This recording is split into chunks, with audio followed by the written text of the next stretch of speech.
El hombre tranquilo, que como estamos todos de acuerdo, pero no solo nosotros, yo creo que prácticamente todos los aficionados al cine, es una película que pertenece a ese género de las irrepetibles, es decir, porque no queda nadie ahora con las posibilidades de poder ni siquiera acercarse a estas personas. Creo que de alguna forma también, vista ahora, es la venganza de John Ford a las comedias de Katharine Hepburn y de Spencer Tracy, planteándose el poder hacer una comedia sin dos personas a las cuales se le admiraba y quería mucho y con los que trabajó, hacer una especie de comedia loca llevándosela a su terreno. Y creo que en mitad de esas casas de las películas de John Ford, que siempre parecen las del western en la frontera con los indios, porque aunque ruede donde ruede, las casas de John Ford siempre tenemos la sensación, por donde salen los personajes, donde están los dormitorios, que siempre parecen de un fuerte, pues yo creo que él se planteó, más allá de algo muy cercano y muy íntimo,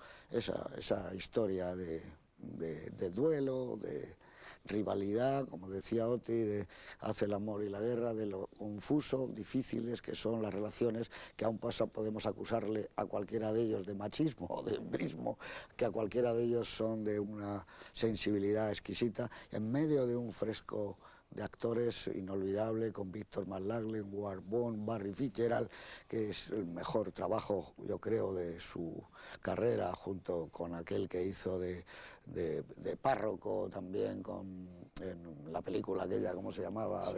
Siguiendo mi camino, con Bing Crosby, que era realmente extraordinario, un actor portentoso. Suena todo, yo creo que os habréis dado cuenta que suena hasta el Gary Owen, la marcha famosa que les gustaba tanto al quinto de Lanceros Reales, que luego fue utilizada por el séptimo de Caballería. Aquí también suena toda la música de las películas de John Ford, y que yo creo, en palabras de John Ford, podríamos decirlo, God bless you, bendita sea esta película. Con todos ustedes, El hombre tranquilo de John Ford.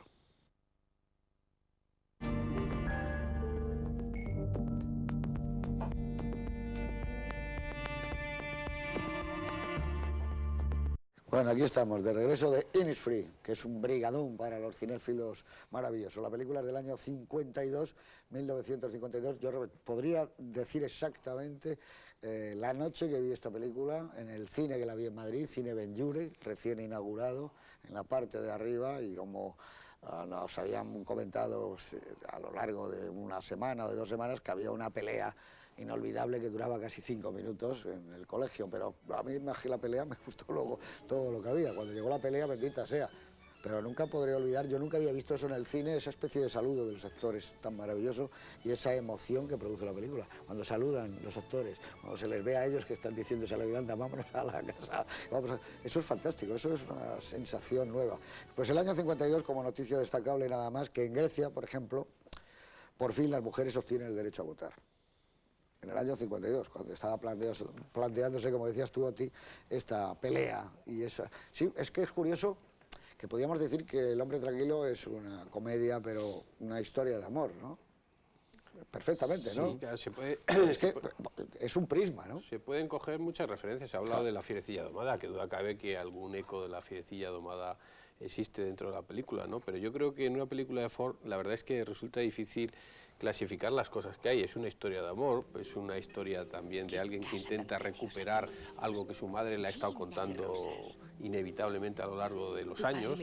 Es también una comunidad muy cerrada, como es generalmente y era Irlanda, en la que es difícil que un forastero aparezca. Esa secuencia del bar cuando invita a tomar una copa y hay un cierto distanciamiento hasta que dice que pertenece a los Thornton, etcétera, etcétera, ¿no? Yo creo que en una película de John Ford es muy difícil intentar clasificar las cosas que hay, porque yo creo que en las películas de Ford está todo el mundo, todo su mundo personal, toda su manera de entender la vida, todo lo que había leído, todas las relaciones que había mantenido sin ningún género de duda, ¿no? Y toda su pintura favorita, porque sí, es como, esto a veces es como una antología de cuadros fantásticos. Sí, hay un libro de un amigo de Miguel María Simio, de un italiano, Fabio Troncarelli, que ha hecho un estudio de los pintores que influían en John Ford, y particularmente hay uno que es Homer Winslow, un pintor que se crió en la zona este de Estados Unidos, en el Maine, donde creció John Ford, y bueno, ahora si Bustos pone una parte del libro, hay de muchas películas hay la influencia de Ford, influencia sobre todo del expresionismo. Yo creo que el expresionismo, Murnau fue el gran influenciador, lo hemos dicho aquí muchas veces, en el cine americano a partir de los años 20. La aparición de las películas de Murnau en Ford, desde luego, en Hawks incluso en una época muy posterior, en Hitchcock absolutamente, y yo creo que eso está aquí presente en el flashback está muy presente y en la forma de iluminar la película. Yo quisiera, si me dais un breve, es una diferencia a mi modo crucial se ha citado La fierecilla domada, yo creo que no tiene nada que ver. Esta es una historia de amor que a lo mejor formalmente entre los personajes puede parecer, como dijo en la presentación, como se dijo en la presentación, de mitad de siglo, pero yo creo que es una historia de amor muy moderna, en el sentido de que, aunque formalmente, insisto, aparentemente hay una especie de... Sí, pero te reconoces en ella. No, y es que en el fondo lo que hay es un respeto, yo creo que muy grande, del personaje masculino hacia el femenino, hacia lo que quiere el personaje de la mujer, hacia cuáles son sus derechos, lo que ella pide, lo que ella solicita del matrimonio y de su entorno, lo que no está dispuesta a renunciar, y el esfuerzo que tiene que hacer él es un esfuerzo para él, se ve en la película, homérico, para ponerse a la altura de lo que ella le solicita, que formalmente, ya digo, puede parecer una relación de mitad de siglo pasado, incluso del anterior, pero que yo creo que en el fondo es de un respeto, o sea, que es una película... Los que le atacharon en su día, o no sé si posteriormente también, de misógina o tal, creo que realmente no han entendido nada de la película. Somos los mismos que atacaron a John Ford de tantas cosas. Bueno, yo no he querido en ningún momento, al decir, que he sido yo el que lo ha dicho, que es un documento exacto de las relaciones masculinas, femeninas de mitad del siglo XX, no he querido decir que eso no esté vigente, ni muchísimo menos. Al contrario, me parece que la película es lo suficientemente profunda y además creo que deberíamos de centrarnos al principio en este tema, porque Eduardo ha sacado otros muchos temas y yo quiero hablar después de ellos, pero el propio John Ford, interrogado por Bogdanovich, dice: es mi primera historia de amor. O sea que él la ve como una historia de amor y yo también la veo como una historia de amor. Pero si entendemos historia de amor como historia entre un hombre y una mujer o como aproximación al amor en su obra, no es lo mismo. Es como, yo creo que es una historia de una pareja en un entorno de amor, del director hacia el paisaje, hacia los seres, hacia todo, pero es una historia de amor, de pareja. Juan Miguel, y sigues hablando, porque eso estaba en Qué verde era mi valle. Mucho de lo que hay aquí, y el tratamiento del amor cuando Maureen O'Hara se casaba y el velo aquel volando, había mucho de lo que hay aquí ahora. Sigue. No, sí, yo lo he querido decir simplemente porque me sorprendió que él despachara esa película diciendo: es mi primera historia de amor. Yo quiero incidir un poco en lo que está diciendo Oti, porque me parece muy importante. Yo creo que los personajes están pintados de una manera exquisita, ¿no? También dice John Ford, me parece en esa misma entrevista, que este es uno de sus guiones más elaborados, así que lo ha trabajado mucho. 20 años. Y con este Nugent, ¿no? Sí, Frank Nugent. Bueno, los personajes están diseñados de una manera extraordinaria. Vamos, voy a referir simplemente a algo que ha dicho Oti, que yo estoy completamente de acuerdo con él. Es el profundo respeto de lo masculino por lo femenino y de lo femenino por lo masculino. Es decir, aparentemente... al final de la película puede haber incluso algún plano que rechina en el siglo XXI y tal como son hoy los chicos y las chicas, que es cuando la arrastran materialmente por el suelo.